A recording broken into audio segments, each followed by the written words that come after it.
आपने पुष्पा फिल्म जरूर देखी होगी। पुष्पा में एक सीन था जब जंगल में हजारों पेड़ों को काट कर लकड़ी को एक जगह इकट्ठा किया जाता है, लेकिन अचानक पुलिस छापा मार देती है और लकड़ी को पानी में बहा दिया जाता है ताकि पुलिस को मौके से कटी हुई लकड़ी ना मिले। अब आप सोच रहे होंगे आज हम पुष्पा फिल्म का जिक्र क्यों कर रहे हैं। दरअसल बात ही कुछ ऐसी है जो हमने पुष्पा मूवी में देखा, ठीक वैसा ही कुछ हिमाचल प्रदेश में 24 जून को देखने को मिला, जब हजारों की तादाद में हरे पेड़ों की लकड़ियां पानी में बहकर पंडोर डैम में इकट्ठी हो गईं। अब ऐसे में हर कोई सवाल पूछ रहा है कि भैया हिमाचल का पुष्पा कौन है। हिमाचल जिसे देश में ही नहीं दुनिया में अपनी प्राकृतिक सुंदरता के लिए जाना जाता है, जिसकी पहाड़ी वादियाँ टूरिज्म में चार चांद लगाती हैं, जिससे सरकार का खजाना भरता है। सोचो जब वही संसाधन नहीं रहेंगे तो क्या होगा हिमाचल का। खैर कहानी पर आते हैं। 24 जून को हिमाचल के कुल्लू में बादल फटने के बाद जो तबाही आई उसने वन माफिया का पर्दाफाश कर दिया। 24 जून को बादल फटने के कुछ घंटे बाद ही पंडोर डैम में हजारों की संख्या में हरी लकड़ी इकट्ठा हो गई। लकड़ी की मात्रा से पता चलता है कि ऊंचाई वाले इलाकों में पेड़ों की कटाई का काम जोरों से चल रहा था, जो बादल फटने के कारण बह गया। वो तो भला हो कुदरत का कि वहाँ वन विभाग का छापा तो नहीं पड़ा, बल्कि कुदरत ने ऐसा कहर बरपाया कि ऊपर पहाड़ों में जहाँ पेड़ों को काट कर इकट्ठा किया गया था वो सब पानी में बहकर नीचे पंडोर डैम में आकर फंस गई। हालांकि प्रशासन का कहना है कि ये जंगल का कचरा है, कोई अवैध कटान नहीं हुआ है। डैम में मौजूद लकड़ियाँ प्राकृतिक रूप से इकट्ठा हुआ जंगल का कचरा है। सारे का सारा जितना भी हमारा वेस्ट मटेरियल था फॉरेस्ट का, वो ऐसे लगना लगा कि कुल्लू के पूरे का पूरा जंगल जो है वो तबाह हो गया, मगर ऐसा नहीं था। और सारे का सारा मटेरियल आपके डैम में पहुंचा और वो मटेरियल था जो एकदम डैम से भी फ्रेश हो गया। अगर कहीं अवैध कटान होता तो उसके स्लीपर बनते, बड़े बड़े लॉन्स बनते। मतलब वन विभाग की सफाई किसी हास्यास्पद से कम नहीं है। क्या जो हजारों टन लकड़ी पंडोर डैम में इकट्ठी हुई वो लकड़ी हरी नहीं थी? अगर लकड़ी हरी थी तो क्या वो खुद से टूटकर पानी में बहकर आई? हैरानी तो तब होती है जब इस पर विपक्ष भी कोई बड़ा प्रदर्शन नहीं कर रहा। समझने वाली बात है, जो विपक्ष समोसे और चिकन जैसे मुद्दों को राष्ट्रीय स्तर तक उठा सकता है, वो इतना सारा लकड़ियों के बहने पर कोई सवाल क्यों नहीं उठा रहा। फिलहाल सत्तारूढ़ कांग्रेस के विधायक ने ही इस मुद्दे पर अपनी सरकार से सवाल पूछा है और कहा है कि बाढ़ में सैकड़ों टन लकड़ी पंडोर डैम में बहती हुई मिली, ये लकड़ी कहां से आई। आप लोगों ने वीडियो देखा होगा कि सैकड़ों टन लकड़ी आपको नदी में बहते हुए दिखी और जो आपका पंडोर डैम है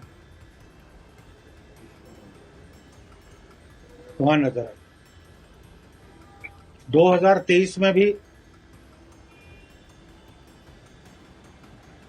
इस तरह से जो चोरी छुपे कहीं लकड़ी रखी गई थी वो बहकर जो है लोगों ने देखी। प्रकृति जो है खुद प्रमाण दे रही है कि मेरे साथ क्या हो रहा है। जंगल खुद इस बात का प्रमाण दे रहे हैं कि किस तरह से अवैध कटान हो। जंगल और प्रकृति इसका प्रमाण दे रही है कि हिमाचल जंगलों का अंधाधुंध कटान हो रहा है, इसलिए इसका जिम्मेदार कौन है। उन्होंने मुख्यमंत्री से मांग उठाई कि लकड़ियां कहां से आईं, किसने काटी, इसकी गहनता से जांच होनी चाहिए।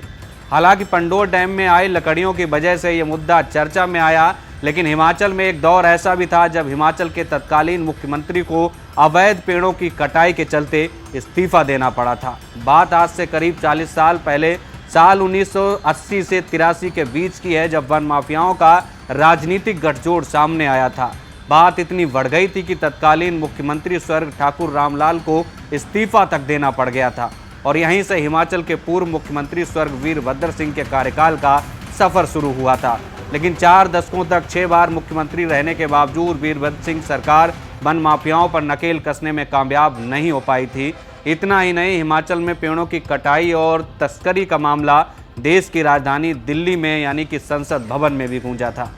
इंडिया टुडे की एक रिपोर्ट बताती है कि जंगलों के अवैध कटान को लेकर उस वक्त विपक्ष ने संसद में काफ़ी हंगामा किया था और रामलाल सरकार पर कार्रवाई का दबाव बनाया था। रामलाल पर दबाव इतना बना कि उनसे इस्तीफा लेकर वीरभद्र को कुर्सी सौंप दी गई, लेकिन वो भी वन माफिया पर लगाम नहीं लगा सके। हिमाचल सरकार के आंकड़े बताते हैं कि राज्य में जंगलों का कटान उफान पर है। 1 जनवरी 2023 से 31 जुलाई 2024 तक यानी 19 महीने में 4476 अवैध तरीके से पेड़ों को काटा गया।